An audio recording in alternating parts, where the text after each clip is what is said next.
Hey guys, welcome back to my channel. तो finally आज मैं आप लोगों के साथ एक बहुत ही बड़ी खुशखबरी शेयर करने वाली हूँ। अब हम सब बहुत ही जल्द नेहा आशीष तिवारी और सुमित महल को एक साथ देखेंगे। बहुत ही जल्द हम लोग सुमित और नेहा को पति पत्नी के रूप में भी देखेंगे। लेकिन उससे पहले हम लोग देखेंगे उन्हें एक इवेंट में एक साथ हाथों में हाथ डाल रैंप वॉक करते हुए। हाल ही में आप लोगों ने देखा होगा कि जबलपुर का एक इवेंट था जिसमें नेहा आशीष तिवारी नहीं गई थी। सेम वही इवेंट कोलकाता में हो रहा है जिसमें वो सारे लोग इनवाइटेड थे जो जबलपुर इवेंट में थे। इस बार जो है नेहा आशीष तिवारी भी अपने जाने की पूरी तैयारियां कर चुकी हैं और वो भी वहां जाएंगी। जैसे कि आप लोग उनके ब्लॉग में देख रहे होंगे, वो सारी तैयारियां कर रही हैं अपने बाहर जाने के लिए। वो कोलकाता इवेंट में जाने के लिए ही तैयारी की जा रही है।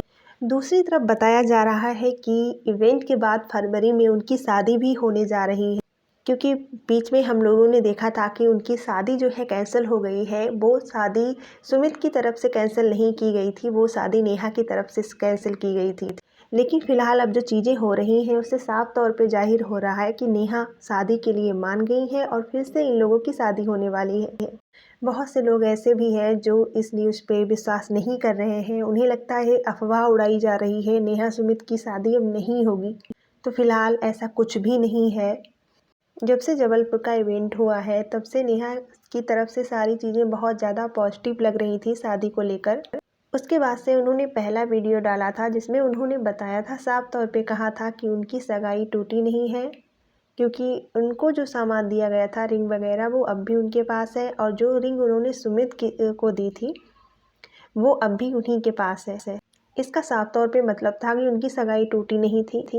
दूसरी तरफ वो सुमित महल की साइड लेते हुए भी उस वीडियो में दिखी थी, जिसमें उनसे किसी ने पूछा था क्या सुमित महल ने उनसे नेम और फेम के लिए सगाई की थी। इस बात को उन्होंने साफ मना कर दिया था। उनका कहना था सुमित ने नेम और फेम के लिए उनसे सगाई नहीं की थी और शुरुआत से कहीं भी ये नहीं कहा गया था कि सुमित के परिवार की तरफ से शादी तोड़ी गई थी। नेहा ने खुद बताया था कि वो अपनी मर्जी से ये शादी नहीं करना चाहती और उनके भाई ने भी ये चीज़ बताई थी, अगर आप लोगों ने देखा होगा, कि दीदी की शादी टूटी नहीं है, बस शादी की डेट आगे बढ़ाई गई है। जो शादी दिसंबर में होने वाली थी उसको फरवरी में किया गया था। और उसके साथ ही नेहा और सुमित कोलकाता इवेंट के लिए राजी हुए हैं, दोनों एक साथ आने को राजी हुए हैं। और उसके बाद ही आज सुमित महल ने एक अपनी पोस्ट की थी इंस्टाग्राम पे, जिसको नेहा आशीष तिवारी ने लाइक भी किया। ये सारी चीजें साफ तौर पे बता रही हैं कि अब इनके बीच सब कुछ सही हो गया है। इन सारी चीजों से साफ तौर पे दिख रहा है कि इनके बीच अब सब कुछ सही हो गया है। और नेहा और उनकी फैमिली की तरफ से भी हिंट दिए जा रहे हैं कि जल्द ही वो शादी के बंधन में बनते हुए नजर आएंगी।